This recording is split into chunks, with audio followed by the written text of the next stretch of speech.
कृष्ण के हृदय में मेरे लिए कोई स्थान है भी या नहीं, किंतु ये बात सत्य है, अटल है कि मैं कृष्ण से अत्यंत प्रेम करती हूँ और अपने प्रेम के लिए, अपने कृष्ण के लिए मैं अपना सत्य सबके सम्मुख प्रकट करके रहूंगी। यदि आज तुमने सबके समक्ष सत्य को स्वीकार कर लिया तो तुम्हारे पिता, जो बरसाना के मुखिया है, जिन्हें पूरा का पूरा गांव सम्मान की दृष्टि से देखता है, वो स्वयं से दृष्टि कैसे मिला पाएंगे?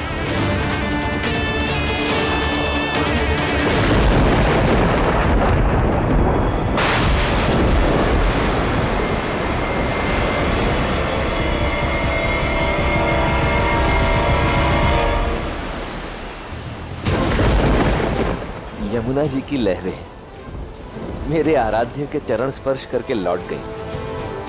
भला वो मेरे आराध्य को कोई क्षति कैसे पहुंचा सकती है? देवी यमुना,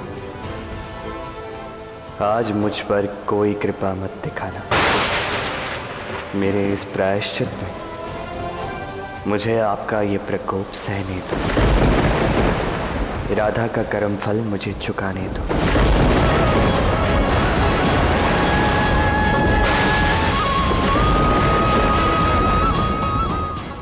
यशोदा, यशोदा, लौटाओ।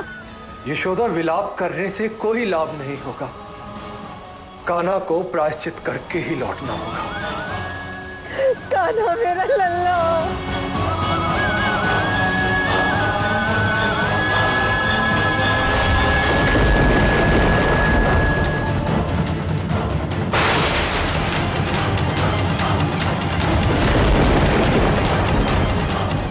ये कैसा अनर्थ होने जा रहा है?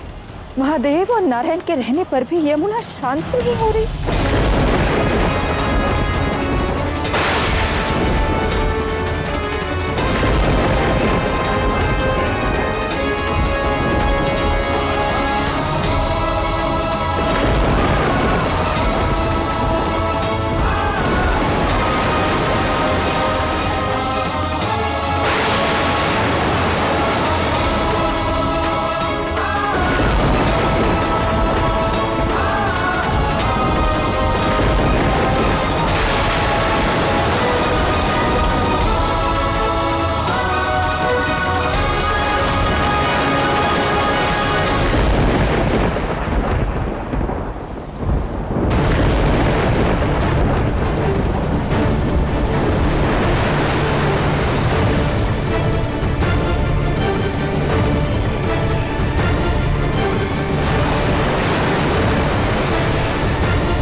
प्रेम तो सृजन का कारक होता है, और ये तो विध्वंस का मूल बन रहा है। प्रेम का इतना भयानक स्वरूप, जो प्रेमी की इतनी विषम और जटिल परीक्षा ले रहा है। चाहे मनमानी, चाहे धरा हो पानी पानी, समय की हो चाहे उल्टी धारा, चाहे नदी हो तेरे किनारा,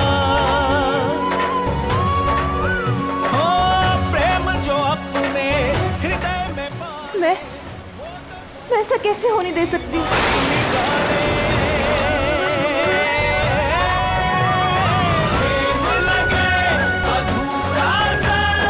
मेरे ही कर्मों का पश्चाताप, अपने ही प्रेम, अपने कृष्ण को कैसे करने दे सकती हूँ?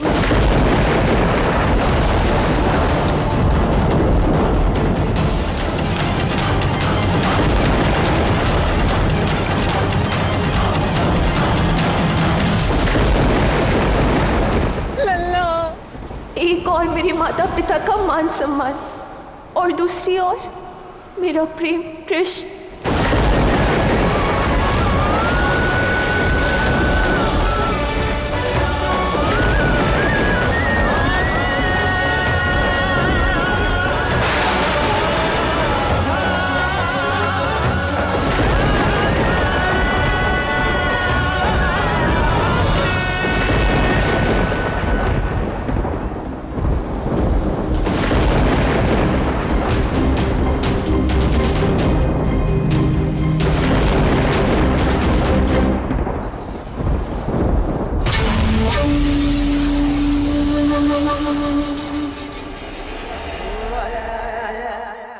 उत्तर दो मुझे जटिला।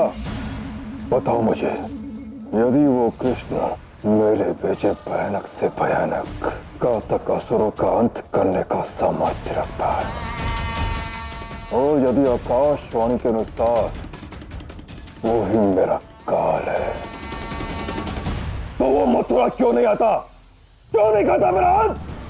इस प्रश्न का उत्तर भला मैं कैसे दे सकती हूँ महाराज? महाराज, भले ही आपके इस प्रश्न का उत्तर इस समय हमारे पास ना हो, किंतु एक बात जानकर आप प्रसन्न अवश्य होंगे कि अब राधा और कृष्ण पूर्णतः अलग हो चुके हैं। आज के इस पावन पर्व पर बरसाना और वृंदावन के मध्य शिवलिंग निर्माण प्रतियोगिता को आरंभ किया जाए। और इस प्रकार संपूर्ण हुआ हमारा शिवलिंग। हमारे आज के विजेता हैं कृष्ण और चंद्रावली। चंद्रावली को मेरे मार्ग से हटाना ही होगा, और ये मुझे ही करना होगा।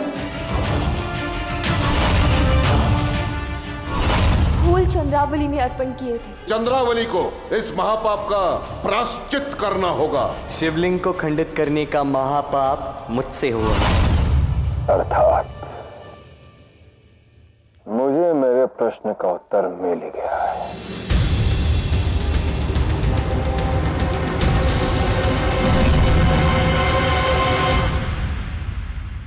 इस सब के साथ कंस के प्रश्न का क्या संबंध? कुछ तो है जो मुझे समझ में नहीं आ रहा है,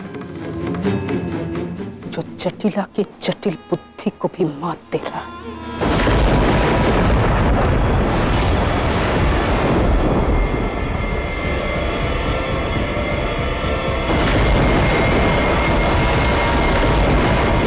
कृष्ण इतने बड़े संकट में है और उनकी प्रेमिका उनसे दूर जा रही है, ये भला कैसे संभव?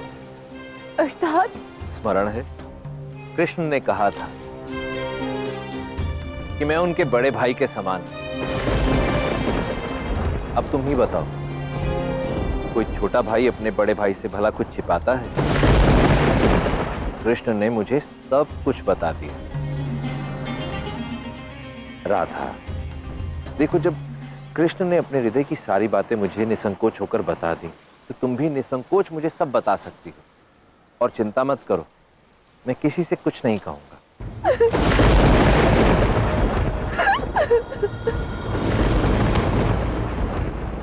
महापाप कर दिया मैंने बटुक भैया। आज अपने ही प्रेम को मौत से संघर्ष करने पर बाध्य कर दिया, केवल अपने स्वार्थ के लिए। इश्क को खोने के भय से उत्पन्न हुई असुरक्षा की भावना में बहकर मैंने केवल कृष्ण को ही नहीं, उन सबको दुख पहुंचाया जिनसे मैं अत्यंत प्रेम करती। बात इतनी बढ़ गई है कि मुझे कुछ समझ नहीं आ रहा मैं क्या करूं। यदि सत्य कहती हूँ तो माँ बाबा के मान सम्मान को हानि होगी, यदि ना कहूँ तो कृष्ण की प्राण जा सकते हैं।